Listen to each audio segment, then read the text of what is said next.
siswa-siswi kelas 12 kalian. Mudah-mudahan kalian semua dalam keadaan sehat walafiat, sehingga dapat belajar dengan baik dan semangat. Baiklah siswa-siswi kelas 12 kalian, untuk pertemuan kita kali ini, kita akan membahas mengenai materi pembelajaran, yaitu pertumbuhan dan perkembangan.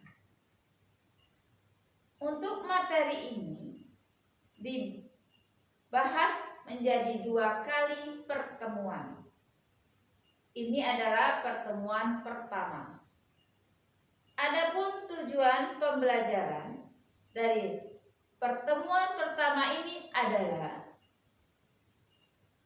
setelah mempelajari materi pelajaran pada pertemuan ini, diharapkan siswa-siswi mampu yang pertama menjelaskan pengertian pertumbuhan dan perkembangan.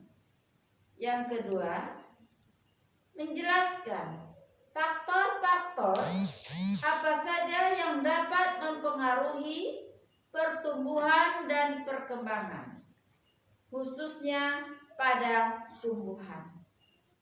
Baiklah siswa-siswi kelas 12, kita mulai pembahasan kita yang pertama, yaitu pengertian pertumbuhan. Pertumbuhan merupakan penambahan jumlah sel, ukuran sel, dan massa sel yang bersifat kuantitatif. Artinya bisa diukur, dan juga irreversible. Artinya apabila telah mengalami pertumbuhan, tubuh tidak bisa kembali ke ukuran semula. Contohnya pada perkecambahan kacang tanah, dimulai dari biji, kemudian tumbuh bagian-bagian akar, daun, dan seterusnya. Tidak akan mungkin kembali seperti biji lagi.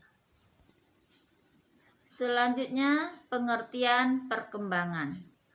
Perkembangan pada dasarnya beriringan dengan pertumbuhan. Perkembangan merupakan proses menuju pendewasaan. Bersifat kualitatif, artinya tidak bisa diukur. Tumbuhan dikatakan telah dewasa apabila telah menghasilkan bunga. Siswa-siswi masih semangat belajarnya? Kita lanjutkan dengan faktor-faktor yang mempengaruhi pertumbuhan dan pengembangan pada tumbuhan. Yang pertama, faktor internal. Faktor internal ini dibagi menjadi 2, yaitu gen dan hormon. Apa itu gen? Sudah pernah mendengar sebelumnya? Gen merupakan substansi pengatur sifat-sifat yang diturunkan. Misalkan, rumput ukurannya tidak akan pernah tinggi setinggi pohon kelapa, karena gennya memang seperti itu. Kemudian selain gen, faktor internal lainnya adalah hormon. Hormon merupakan regulator pertumbuhan yang dapat mempengaruhi pertumbuhan yang sangat esensial. Baiklah siswa-siswi, itu tadi faktor internal. Kita lanjutkan dengan faktor eksternal. Faktor eksternal pertama yaitu nutrisi atau makanan.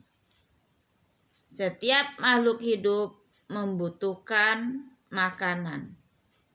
Nah, untuk tumbuhan ini ada makroelemen dan mikroelemen. Selanjutnya, air.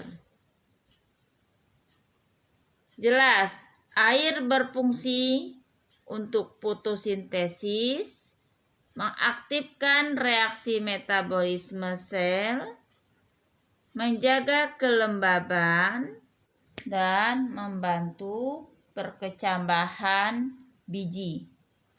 Selanjutnya, suhu. Suhu optimum untuk tumbuhan yaitu antara 22 derajat Celcius sampai 37 derajat Celcius. Ini tergantung kepada tumbuhannya masing-masing. Karena ada tumbuhan hidup di tempat kering dan ada di tempat yang lembab. Selanjutnya, kelembaban.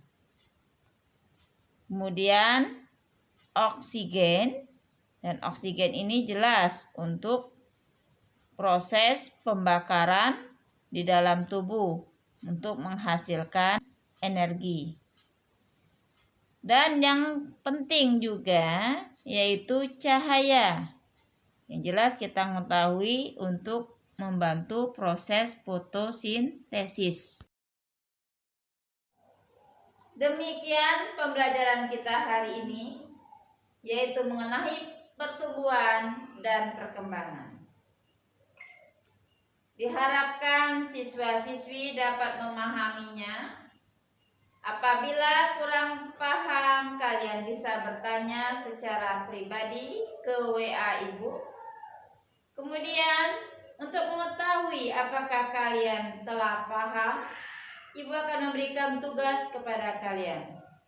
Yang pertama, jelaskan perbedaan antara pertumbuhan dan perkembangan. 2. Jelaskan faktor-faktor yang mempengaruhi pertumbuhan dan perkembangan, khususnya pada tumbuhan. Demikian pertemuan kita pada hari ini, dan Ibu akhiri.